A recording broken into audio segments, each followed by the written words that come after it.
अस्सलाम वालेकुम व्यूअर, मैं हूं एहसान आलमानी। आज जो मैं पढ़ाने जा रहा हूं वो है Cartesian product and relation. Cartesian product and relation पढ़ाने से पहले मैं आप सबको ये कहूंगा कि मेरा चैनल सब्सक्राइब करें, लाइक करें, दोस्तों को शेयर करें और उसके साथ साथ बेल आइकन को प्रेस कर दें ताकि जो मेरी न्यू वीडियो आए तो आसानी से आप लोगों तक पहुंच सके। Let's start topic. सबसे पहले हम बात करेंगे ऑर्डर पेयर की कि ऑर्डर पेयर क्या होता है। A pair of object listed in a specific order is called order pair.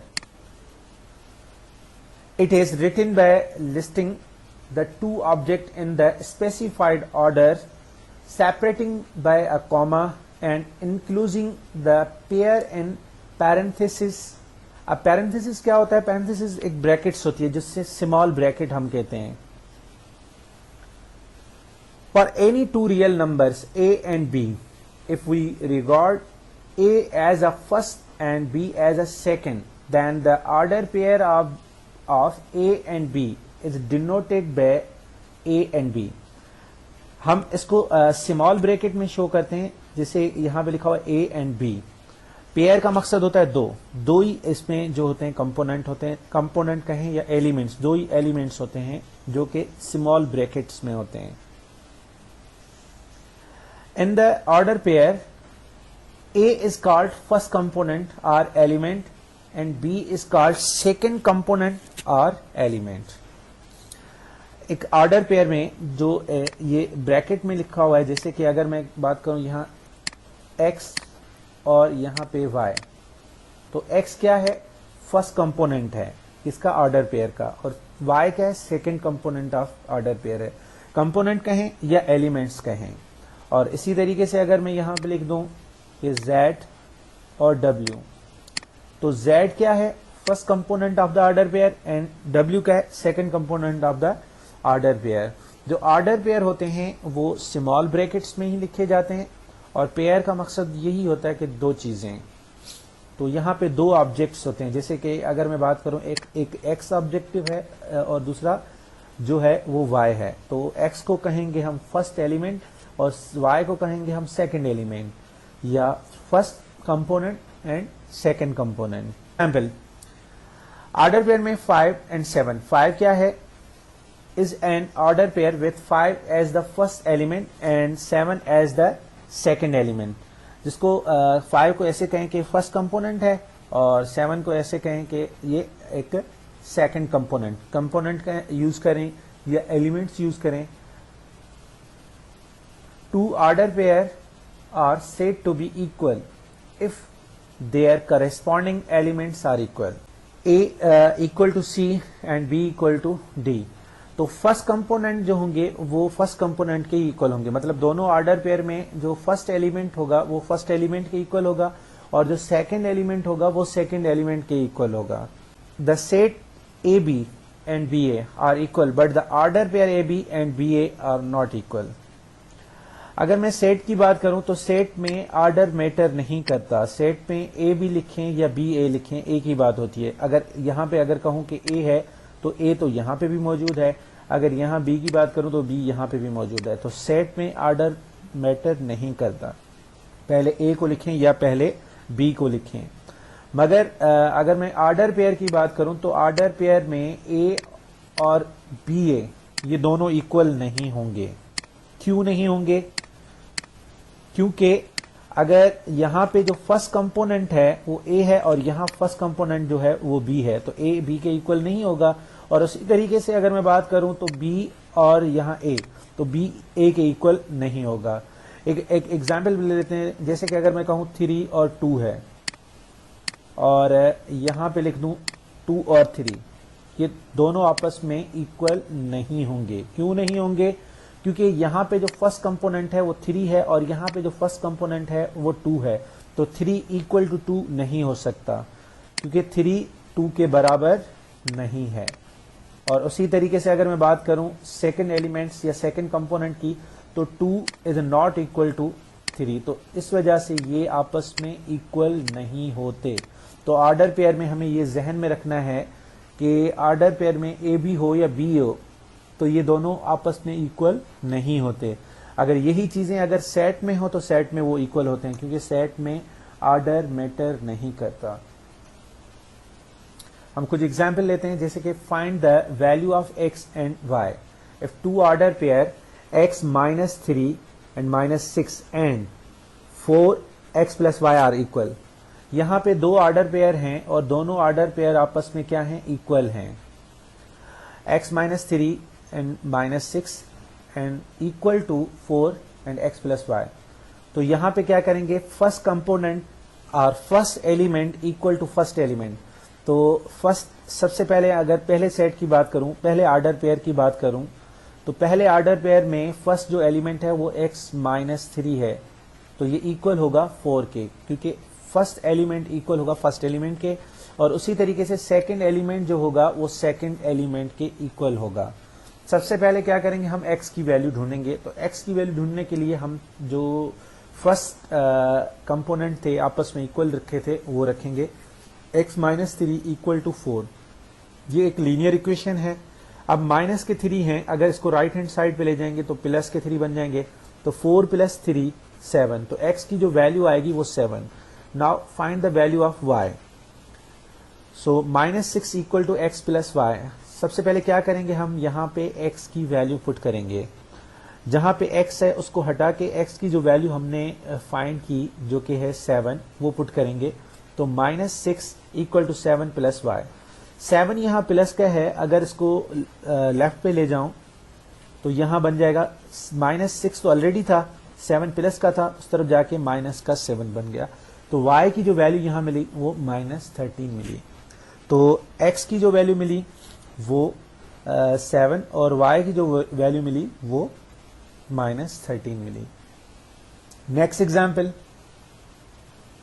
Find the value of x and y if 3x -1 and 9y equal to x + 11 and y + 16। Again हम क्या करेंगे, first component को first component के equal रखेंगे और इसी तरीके से सेकंड कंपोनेंट को सेकंड कंपोनेंट के इक्वल रखेंगे। तो सबसे पहले क्या करेंगे, हम find the value of x। तो x की वैल्यू फाइंड करने के लिए हमने जो फर्स्ट एलिमेंट्स थे दोनों ऑर्डर्स पेयर के उनको इक्वल में रखा। अगेन ये लीनियर इक्वेशन है। अब इन लीनियर इक्वेशन में क्या होगा, जो वेरिएबल होंगे वो एक तरफ ले जाएंगे और जो कांस्टेंट होंगे वो दूसरी तरफ। ये 3x और x ये दोनों वेरिएबल हैं, तो हम क्या करेंगे, इनको एक ही तरफ रखेंगे। तो ये 3x और ये x प्लस का है। अब 3x यहाँ x जो है प्लस का है, अगर इसको इस तरफ ले आऊं तो माइनस का x, और माइनस के 1 है, अगर इसको इस तरफ ले जाऊंगा तो ये प्लस का 1 हो जाएगा। तो ये बन गया 3x - x 11 + 1। अब 3x से अगर x को सब्ट्रैक्ट कर लूं तो 2x, और 11 और 1 ऐड कर लें तो 12। तो 2 क्या है, यहाँ x का कोफिशिएंट है, और कोफिशिएंट क्या होता है, मल्टीपल ऑफ वेरिएबल होता है। तो 2 यहाँ मल्टीपल है, और अगर इसको राइट हैंड साइड पे ले आऊंगा तो वो डिवाइड करेगा 12 के साथ। तो x की जो वैल्यू मिलेगी वो 6 मिलेगी। और इसी तरीके से now find the value of y। 9y equal to y + 16। y यहाँ पे जो है वो पॉजिटिव है, तो अगर इसको लेफ्ट हैंड साइड पे ले जाऊंगा तो ये नेगेटिव बन जाएगा। 9y - y equal to 16। 9y से अगर 1y सब्ट्रैक्ट कर लूं तो 8y, और 8 क्या है, यहाँ कोफिशिएंट है, और कोफिशिएंट जो होता है वो मल्टीपल ऑफ वेरिएबल होता है। तो 8 यहाँ मल्टीपल ऑफ y है, तो हमें y की वैल्यू चाहिए। तो 8 यहाँ मल्टीप्लाई कर रहा है, तो अगर इसको राइट हैंड साइड पे ले जाएंगे तो क्या करेगा, डिवाइड। तो 8 की टेबल 16 पे 2 टाइम, तो x की जो वैल्यू मिली वो हमें 6 मिली, और y की जो वैल्यू मिली वो हमें 2 मिली। Another example, find the value of x and y if ये दोनों जो ऑर्डर पेयर हैं अगेन आपस में इक्वल हैं, तो हम क्या करेंगे, इनके फर्स्ट जो एलिमेंट हैं वो आपस में इक्वल रखेंगे। मतलब 2x - 3 equal to x + 5 and y + 1 equal to 7। Now first of all find the value of x। This is a linear equation. So 2x, यहाँ पे 2x है, यहाँ x प्लस का है, तो 2x से x subtract and then minus का 3 है, अगर इसको राइट हैंड साइड पे ले जाएंगे तो ये प्लस का 3 बन जाएगा। 2x minus x equal to 5 plus 3, then x equal to 8। Now find the value of y। y plus 1 equal to 7, यहाँ 1 प्लस का है, अगर इसको राइट हैंड साइड पे ले जाएं तो y इक्वल टू 6 बन जाएगा, क्योंकि 1 प्लस का है तो राइट हैंड साइड पे जाके नेगेटिव बन जाएगा। तो 7 से अगर 1 को सब्ट्रैक्ट करेंगे तो 6 बन जाएंगे। तो यहाँ x की जो वैल्यू मिली हमें वो 8 मिली और y की जो वैल्यू मिली वो हमें 6 मिली। Now Cartesian product of sets. The Cartesian product of two non-empty sets A and B is defined as the set of all order pairs A and B, where A belongs to A and B belongs to B. The Cartesian product of set A and B is denoted by A Cartesian product B. अब यहाँ पे जैसे लिखा हुआ है A B, where A belongs to A and B belongs to B, अगर A के element हों 1 और 2, उसी तरीके से B के एलिमेंट जो हों वो 3 और 4 हों,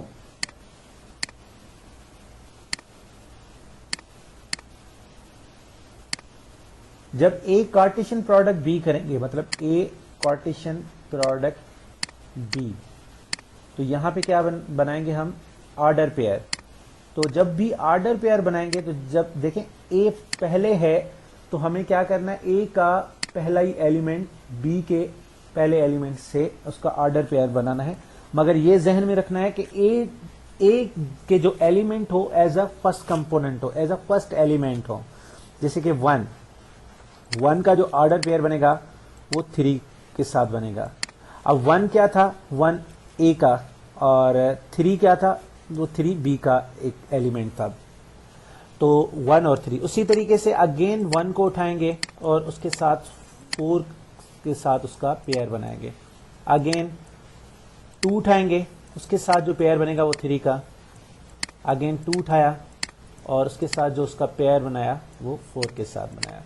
तो हमें ये जहन में रखना है, जो पहला होगा सेट, जो भी पहला सेट होगा वो A हो या B हो, तो जो भी फर्स्ट कंपोनेंट होंगे वो उसी के ही होंगे और सेकंड कंपोनेंट सेकंड सेट के होंगे। अगर इसी तरीके से मैं अगर कहूं कि B कार्टेशियन प्रोडक्ट A, तो यहां पे क्या करेंगे? जो फर्स्ट कंपोनेंट होंगे वो जो फर्स्ट कंपोनेंट होंगे वो B के ही होंगे। जैसे कि यहां से क्या उठाएंगे? 3 उठाएंगे और इसका जो पेयर बनाएंगे 1 के साथ। अगेन 3 उठाएंगे, उसका जो पेयर बनाएंगे वो 2 के साथ बनाएंगे। देन 4 उठाएंगे और 4 का जो पेयर बनाएंगे 1 के साथ। अगेन 4 उठाएंगे और 4 का जो पेयर बनेगा वो 2 के साथ। तो इस लिहाज से ये लिखा हुआ है कि A belongs to A and B belongs to B। तो जो भी फर्स्ट होगा, चाहे वो फर्स्ट A हो या चाहे फर्स्ट वो B हो, अगर A होगा तो ऑर्डर पेयर में जो भी फर्स्ट कंपोनेंट होंगे, जो फर्स्ट एलिमेंट होंगे वो A सेट के ही होंगे। और उसी तरीके से अगर B है तो जो फर्स्ट कंपोनेंट या फर्स्ट एलिमेंट्स होंगे वो B के होंगे। और हमें ये भी जहन में रखना है कि in a Cartesian product A Cartesian product B is not equal to B Cartesian product A। ये आपस में इक्वल नहीं होते। क्यों नहीं होते? इस वजह से नहीं होते कि अगर मैं A कार्टेशियन प्रोडक्ट B की बात करूं तो फर्स्ट जो आपके एलिमेंट होंगे वो A के होंगे, तो सेकंड एलिमेंट B के होंगे। और इसी तरीके से B की बात करूं कि B कार्टेशियन प्रोडक्ट A, तो सबसे जो सब पहले जो कंपोनेंट होंगे वो B के होंगे। जैसे अगर मैं यहाँ ये वाला उठा लूँ ऑर्डर पेयर और इसका ये फर्स्ट ऑर्डर पेयर उठा लूँ, तो 1 तो 3 के इक्वल हो ही नहीं सकता, ना ही 3 1 के इक्वल हो सकता है। तो इस वजह से A Cartesian product B and B Cartesian product A जो है वो आपस में इक्वल नहीं होते। दस A Cartesian product B equal to AB, ये ऑर्डर पेयर है। A जो है एलिमेंट ऑफ A है और B जो है वो एलिमेंट ऑफ B है। तो A जो है वो फर्स्ट एलिमेंट है या फर्स्ट कंपोनेंट है जो कि बिलोंग कर रहा है किससे? A से, कैपिटल A से। और बी जो है वो सेकंड कंपोनेंट या सेकंड एलिमेंट है जो किससे बिलोंग कर रहा है, बी से। बी क्या है, जो कैपिटल बी एक सेट है। एग्जाम्पल ले लेते हैं, इफ ए के एलिमेंट जो हैं वो 2 4 6 हैं और बी के एलिमेंट जो हैं 1 2 है। अगर ए कार्टेशियन प्रोडक्ट बी करूं तो सबसे पहले क्या करूंगा, 2 उठाऊंगा और 2 के साथ 1 का पेयर बनाऊंगा और 2 के साथ 2 का पेयर बनाऊंगा। अगेन 4 के साथ 1 का पेयर और 4 के साथ 2 का पेयर। अगेन 6 उठाएंगे, 6 के साथ 1 का पेयर एंड देन 6 के साथ 2 का पेयर। Then second one, B Cartesian product A. अब बी कार्टेशियन प्रोडक्ट ए है तो हम क्या करेंगे, अब बी के एलिमेंट्स जो होंगे as a first component use करेंगे। सबसे पहले 1 उठाएंगे, 1 के साथ 2 का पेयर, 1 के साथ 4 का पेयर, 1 के साथ 6 का पेयर। देन 2 के साथ 2 का पेयर, 2 के साथ 4 का पेयर एंड देन 2 के साथ 6 का pair. Number of elements in the Cartesian product of two finite set A and B is given by number of element of A Cartesian product B equal to number of element of A multiply the number of element of B. In the above example, number of element A जो हैं वो 3 है और number of element B जो है वो 2 हैं। अगर इनकी प्रोडक्ट करें, मल्टीप्लिकेशन करें तो इसके जो ऑर्डर पेयर बनेंगे वो 6 बनेंगे। अक्सर ये एमसीक्यूज में क्वेश्चन आ जाता है कि किसी भी set, for example number of element of A set जो हों वो 6 हों और उसी तरीके से पूछा जाए कि number of element of B set जो हों वो 3 हों, तो इनके जो ऑर्डर पेयर बनेंगे वो कितने बनेंगे। तो हमें सिंपली ये याद रखना है कि नंबर ऑफ एलिमेंट ए हो, नंबर ऑफ एलिमेंट बी हो, उनको सिंपल प्रोडक्ट करना है। मतलब 6 3 18, तो इसके ऑर्डर पेयर जो बनेंगे वो 18 बनेंगे। और कभी कभी पूछा जाता है नंबर ऑफ एलिमेंट ए जो हैं वो 6 हैं, नंबर ऑफ एलिमेंट बी हैं जो 4 हैं, तो इनके ऑर्डर पेयर कितने बनेंगे। तो 4 को सिंपली 4 को 6 से मल्टीप्लाई करें या 6 को 4 से मल्टीप्लाई करें तो हमें पता चल जाएगा कि इसके ऑर्डर पेयर कितने बनेंगे। तो हमें ये जहन में रखनी है चीज कि number of element A and number of element B दोनों का प्रोडक्ट करेंगे तो हमें पता चल जाएगा कि जो इसके ऑर्डर पेयर बनेंगे वो कितने बनेंगे। एक एग्जाम्पल है, if C equal to null set and D equal to 1 4 6 -1 and 7 then find the number of element in the Cartesian product of C and D। अब हमें पता करना है कि इसके नंबर ऑफ जो कार्टेशियन प्रोडक्ट बनेंगे वो कितने बनेंगे। अब यहाँ C के जो एलिमेंट हैं वो नल सेट मतलब 0 एलिमेंट हैं, कोई भी एलिमेंट नहीं, और B का एलिमेंट जो है वो 5 हैं। Okay, then number of element C 0 and number of element D 5। अगर हम इन दोनों की प्रोडक्ट करें number of element C and number of element D की, तो जो आंसर आएगा वो 0 आएगा। तो इसका मकसद जिसके जो ऑर्डर पेयर हैं वो नहीं बनेंगे। Number of element in Cartesian product C to D is 0। एक और एग्जाम्पल ले लेते हैं, if A equal to 1 3 5 and B equal to 2 3 then A Cartesian product B। तो सबसे पहले अगर नंबर ऑफ ऑर्डर पेयर की बात करूं तो A के जो नंबर ऑफ एलिमेंट्स हैं वो 3 हैं और B के जो नंबर ऑफ एलिमेंट्स हैं वो 2 हैं, और 3 को अगर 2 से मल्टीप्लाई करूं 2 3 6 तो 6 बनेंगे। सबसे पहले A है तो A के जो भी एलिमेंट्स होगा वो एज अ फर्स्ट कंपोनेंट होगा। मैं ऑलरेडी आप लोगों को समझा भी चुका हूं।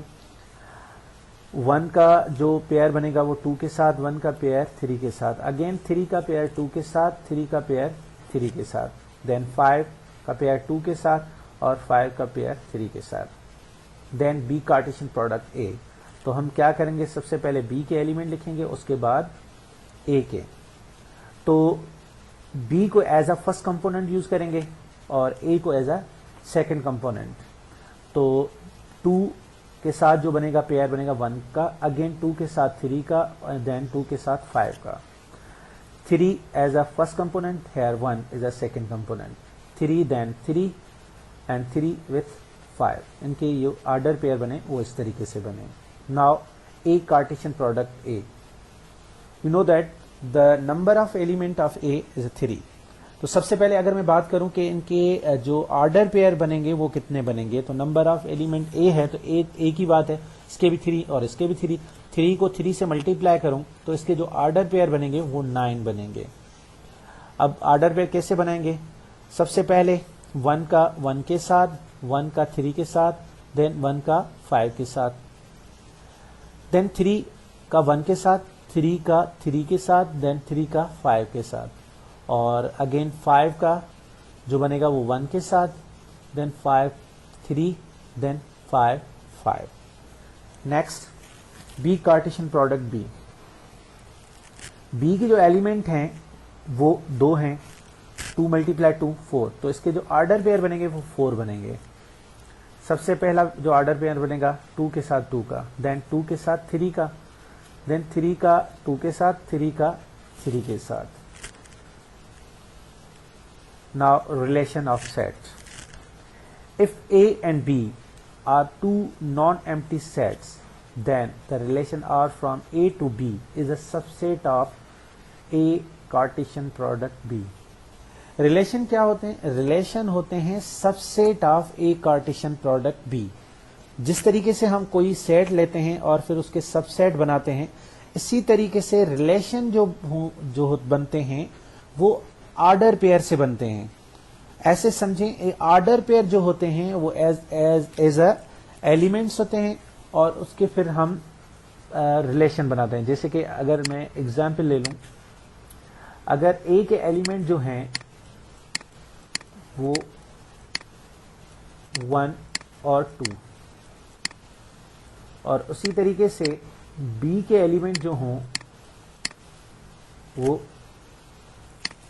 3 और 4 हों, और कहूं कि इसके रिलेशन कितने बनेंगे, तो सबसे पहले क्या करना है आप लोगों को, सबसे पहले इसकी कार्टेशियन प्रोडक्ट करनी है। अगर रिलेशन की बात की जाए तो सबसे पहले हम क्या करेंगे, इसकी कार्टेशियन प्रोडक्ट लेंगे। तो कार्टेशियन प्रोडक्ट के लिए सबसे पहला जो पेयर बनेगा 1 के साथ 3 का बनेगा, उसके बाद 1 का जो पेयर बनेगा 4 के साथ बनेगा, देन 1 के साथ देन 2 के साथ 3 का, एंड 2 के साथ 4 का। तो ये क्या बने, ये ऑर्डर पेयर बने। अब रिलेशन कैसे बनेंगे, रिलेशन इन्हीं ऑर्डर पेयर से ही बनाए जाएंगे। अब फॉर एग्जाम्पल ऐसे समझें कि ये एक ऑर्डर पेयर एक एलिमेंट है, जैसे कि कहूं कि ये ए एलिमेंट है, और ये एक ऐसे समझे एक बी एलिमेंट है, और ये एक सी एलिमेंट है, और ये एक डी एलिमेंट है, और कहूं कि इनके सबसेट फाइंड करें। तो 4 एलिमेंट हैं, तो सबसेट फाइंड करने का फॉर्मूला क्या होता है, 2 पावर n। तो यहाँ पे नंबर ऑफ एलिमेंट जो हैं 4 हैं, तो 2 को अगर मैं 4 टाइम इटसेल्फ मल्टीप्लाई करूं तो यहाँ जो सबसेट बनेंगे वो 16। तो इसी तरीके से ऑर्डर पेयर के अगर मैं रिलेशन बनाऊं तो जो यहाँ पे रिलेशन बनेंगे वो 16 बनेंगे। अब 16 कैसे बनेंगे, तो हम जब भी सबसेट बनाते हैं तो सबसे पहले क्या बनाते हैं, ऐसे समझे ये रिलेशन 1 है, रिलेशन 1 मतलब सबसेट 1। तो सबसे पहला जो होता है वो नल सेट होता है, तो यहाँ पे भी जो पहला रिलेशन बनेगा वो नल सेट होगा। R2 रिलेशन 2, रिलेशन 2 अब सबसेट होता तो सबसेट में क्या करते, पहले A को रखते, तो A किसके इक्वल है, A जो है आपके 1 और 3 के इक्वल है, तो ये पहला सेट। उसी तरीके से रिलेशन 3, रिलेशन 3 अगर ये सबसेट होता तो A के बाद हम क्या लिखते B, तो B के लिहाज से यहाँ पे क्या है 1 and 4। उसी तरीके से रिलेशन 4 अगेन हमें क्या करना होता है C, देन D। मतलब इसी तरीके से जिस तरीके से हम सबसेट बनाते हैं इसी तरीके से हम रिलेशन बनाते हैं। रिलेशन किससे बनाते हैं, रिलेशन हम बनाते हैं ऑर्डर पेयर से। अक्सर ये जो है क्वेश्चन MCQs में पूछे जाते हैं कि अगर एक सेट है जिसके एलिमेंट, फॉर एग्जांपल एक सेट A है, नंबर ऑफ एलिमेंट जो हैं A सेट के जो हैं वो 4 हैं, एंड नंबर ऑफ एलिमेंट जो B हैं वो 2 हैं, तो इसके जो रिलेशन बनेंगे वो कितने बनेंगे। तो हमें ये याद रखना है कि रिलेशन बनाने के लिए हमें क्या करना होता है, सबसे पहले ऑर्डर पेयर बनाना होता है, और आर्डर पेयर का फॉर्मूला आप लोगों को पता है कि इसकी कितने बनेंगे कि 4 को अगर मैं 2 से मल्टीप्लाई कर दूं तो ये आ जाएंगे 8। तो जब 8 आपके आर्डर पेयर बनेंगे तो रिलेशन इसके कितने बनेंगे 2 पावर 8, मतलब 2 को इटसेल्फ 8 टाइम मल्टीप्लाई करना है। तो ये अक्सर एमसीक्यूज में क्वेश्चन पूछे जाते हैं, तो ये जहन में रखना है कि जो रिलेशन बनते हैं वो रिलेशन कहां से बनते हैं, आर्डर पेयर से बनते हैं।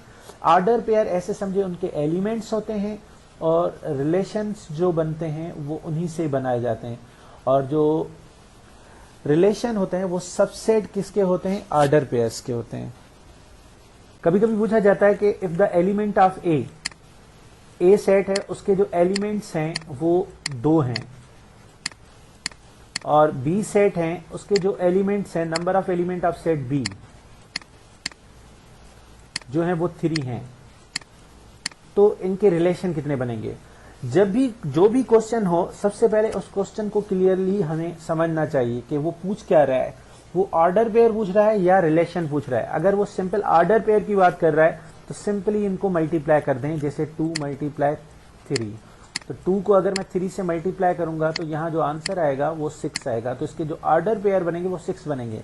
अगर ये कहे कि नहीं इसके ऑर्डर पेयर नहीं, इसके रिलेशन बताएं, तो पहले क्या करेंगे, पहले इनको मल्टीप्लाई 2 3 6, फिर वो 2 का पावर बना देंगे, 2 पावर 6। 2 पावर 6 से मुराद 64, मतलब 2 को इटसेल्फ 6 टाइम मल्टीप्लाई करेंगे तो इसका जो आंसर आएगा वो 64 आएगा। तो इट मीन इसके जो रिलेशन बनेंगे वो 64 बनेंगे। और रिलेशन क्या होते हैं, relation is a subset of the A Cartesian product B, मतलब जो आपके ऑर्डर पेयर हैं उन्हीं से ही हमें रिलेशन बनाते हैं। A relation R from a non-empty set A to a non-empty set B is a subset of the Cartesian product of A Cartesian product B. Relation is a subset of A Cartesian product B. जो relation होता है वो Cartesian product का subset होता है और Cartesian product से ही बनाया जाता है, जिस तरीके से मैं आप लोगों को एग्जाम्पल में समझा चुका हूं। The set of all first element of the order pair in a relation R from a set A to set B is called domain of the relation R. अब रिलेशन में जो सबसे पहले जो एलिमेंट्स होते हैं जिसको हम फर्स्ट कंपोनेंट भी कहते हैं, जो फर्स्ट कंपोनेंट होता है उसको हम डोमेन कहते हैं और जो सेकंड होता है वो range. The set of all second element in a relation R from set A to set B is called the range of the relation R. The whole set B is called codomain of the relation. अब codomain और range में फर्क क्या होता है, अगर एक example ले लेते हैं, जैसे कि अगर कहूँ कि एक ए सेट है जिसके एलिमेंट ए और बी हों, एक ए सेट है जिसके एलिमेंट ए और बी हैं। उसी तरीके से दूसरा एक सेट है जिसके एलिमेंट्स जो हैं, जैसे कि बी एक सेट है जिसके एलिमेंट सी डी और ई हो। हमारे पास एक रिलेशन है जो कि है ए के साथ सी का और बी के साथ डी का एक रिलेशन हमारे पास गिवन है। वैसे इसके रिलेशन जो बनेंगे वो 64 बनेंगे। हम एक एग्जाम्पल ले रहे हैं कि ये एक रिलेशन है इसका रिलेशन ए टू बी का, A to B, A Cartesian product B का एक रिलेशन है R1, ऐसे समझे एक रिलेशन है ये। अब अगर मैं यहां पे बात करूं कि यहां पे डोमेन क्या है, तो डोमेन जो है ऐसे समझिए ए और बी जो है वो डोमेन है। जो फर्स्ट एलिमेंट्स होंगे वो आपके क्या होंगे, डोमेन होंगे। अब मैं बात करूं रेंज की, तो यहां पे अगर मैं बात करूं रेंज की, तो यहां जो रेंज है वो सी, ये रेंज है सी, और ये डी जो है ये रेंज है। अब रेंज और कोडोमेन का फर्क क्या है, रेंज जो होती है वो ऐसे समझें एक बी सेट था, ये पूरा जो रेंज और डोमेन में फर्क क्या होता है, ये जो पूरा सेट था ये क्या था, कोडोमेन था। मतलब सी डी ई। अब जब मैं रेंज की बात करूं तो रेंज इसमें क्या है, रेंज जो है सिर्फ और सिर्फ इसमें सी और डी है। जो भी बी सेट, जो सेकंड सेट जो भी होगा वो पूरा का पूरा आपका सेट क्या होगा, कोडोमेन होगा। तो यहां पे जो कोडोमेन है वो यहां पे जो रेंज है वो सी और डी है।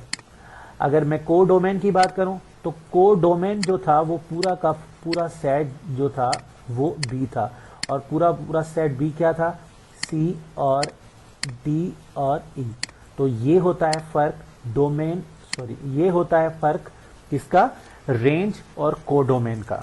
जो बी सेट पूरा का पूरा होता है वो आपका कोडोमेन होता है। अगर उसी से कुछ एलिमेंट्स लिए गए हैं किसी का रिलेशन बनाने के लिए तो वो क्या होते हैं, रेंज होते हैं। जो सेकंड एलिमेंट्स या सेकंड जो कंपोनेंट होते हैं ऑर्डर पेयर के, जब रेंज और कोडोमेन आपस में इक्वल भी होते हैं और कभी कभी उससे कम एलिमेंट्स भी लिए जाते हैं। Range is a subset of codomain. Range क्या होती है, सबसेट होती है कोडोमेन की। अब सबसेट वो प्रॉपर भी हो सकती है और वो सबसेट इम्प्रॉपर भी हो सकती है।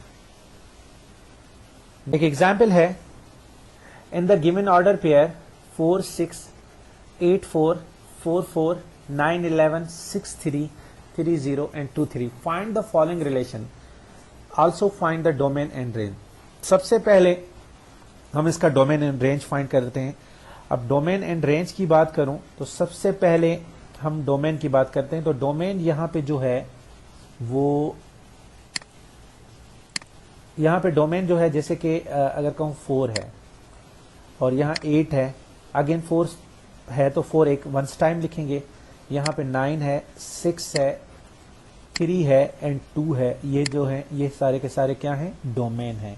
2 3 4 6 8 9।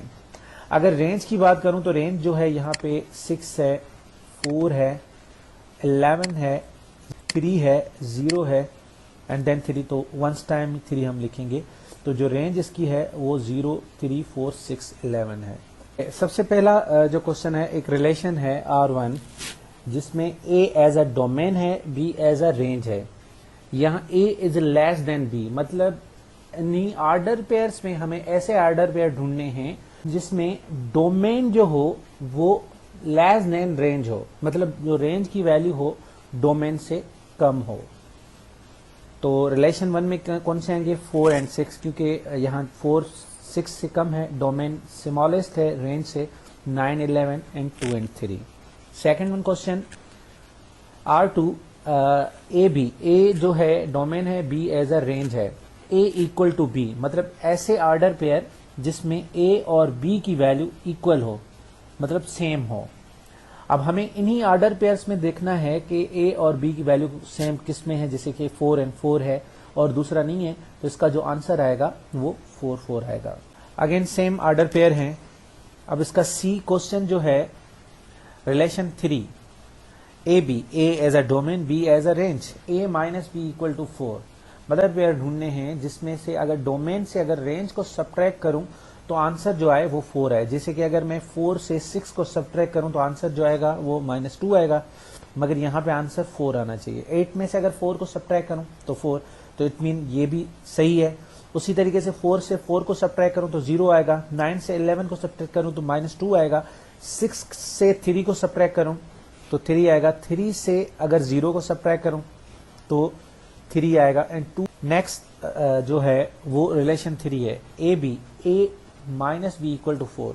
मतलब ऐसे ऑर्डर पेयर ढूंढने हमें इनमें से जहां से अगर डोमेन से अगर रेंज को सब्ट्रैक्ट करूं तो आंसर जो आए वो 4 आए।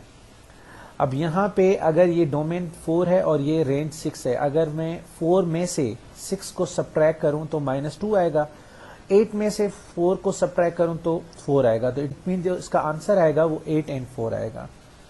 तो इसी तरीके के दूसरे क्वेश्चन भी हो सकते थे, जैसे A minus B equal to 3 हो सकता था। मतलब इन्हीं ऑर्डर पेयर्स में से हमें ये चीजें ढूंढनी होती हैं कि जिसमें, क्योंकि A जो रिप्रेजेंट कर रहा है डोमेन को और B जो रिप्रेजेंट कर रहा है वो रेंज को रिप्रेजेंट कर रहा है। Now relation 4 A and B, A plus B equal to 10।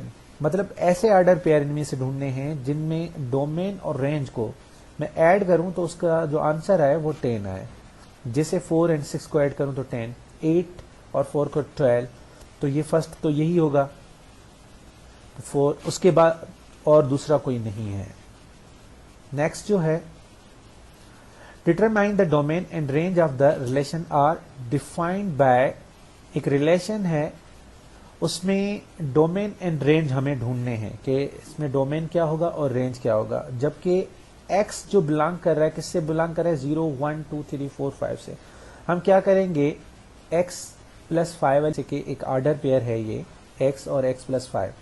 अब बारी बारी इनकी वैल्यू पुट करते जाएंगे। सबसे पहले अगर x की वैल्यू 0 पुट करूं और यहाँ 0 प्लस 5 करूं तो जो डोमेन होगा वो क्या होगा, 0, और जो रेंज मिलेगी वो 5 मिलेगी।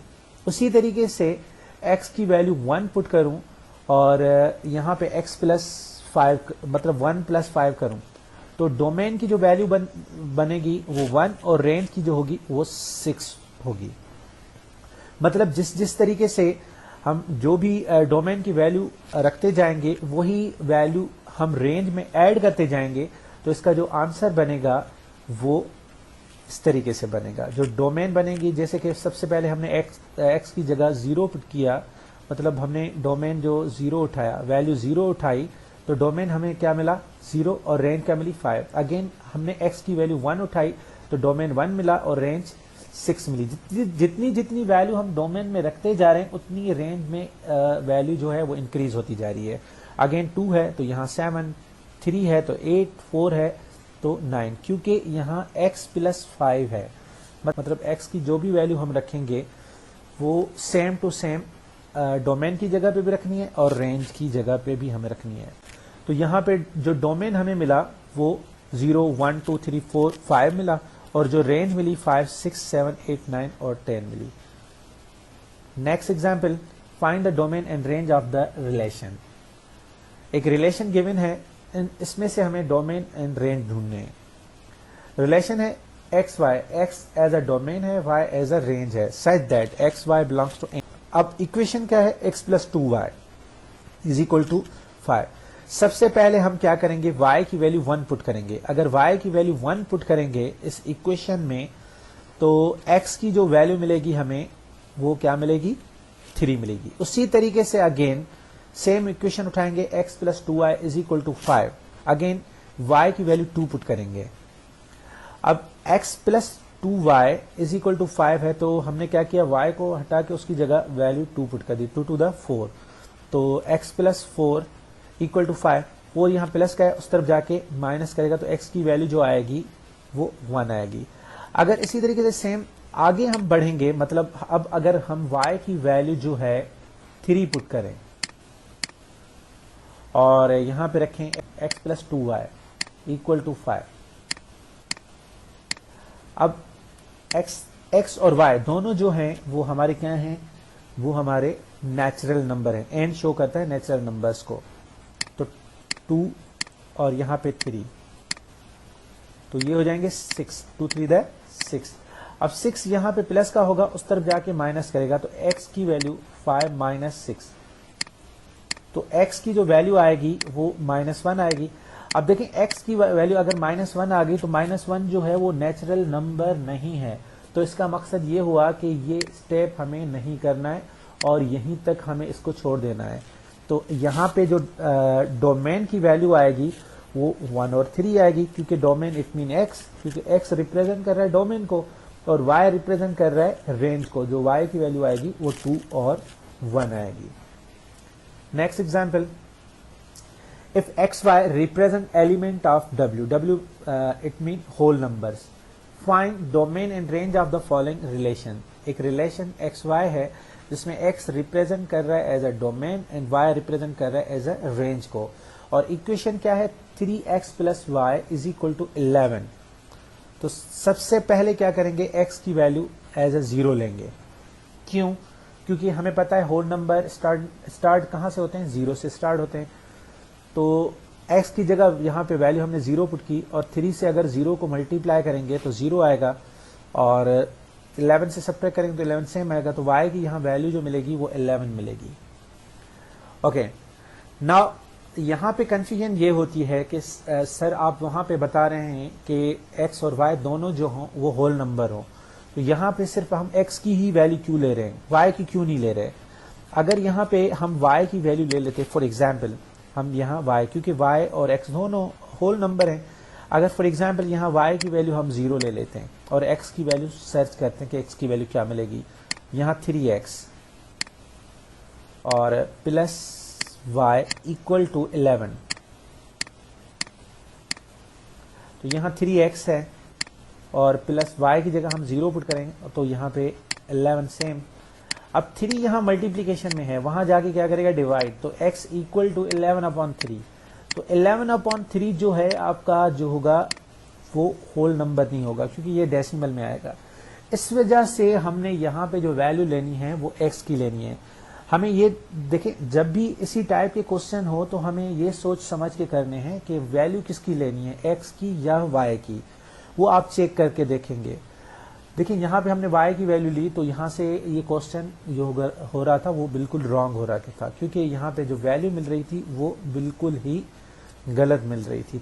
तब जाके हमने x की जगह वैल्यू पुट की और इसी तरीके से x की वैल्यू अगर मैं 1 पुट करूंगा और 3 1 3, अब 3 यहाँ प्लस के हैं, उस तरफ जाके माइनस करेंगे तो y की जो वैल्यू आएगी वो 8 आएगी। सेम पैटर्न से x की वैल्यू 2, अब 2 3 10 6, अब 11 में से अगर 6 को सब्ट्रैक्ट कर लें तो यहाँ जो आएगा y की वैल्यू आएगी वो 5 आएगी।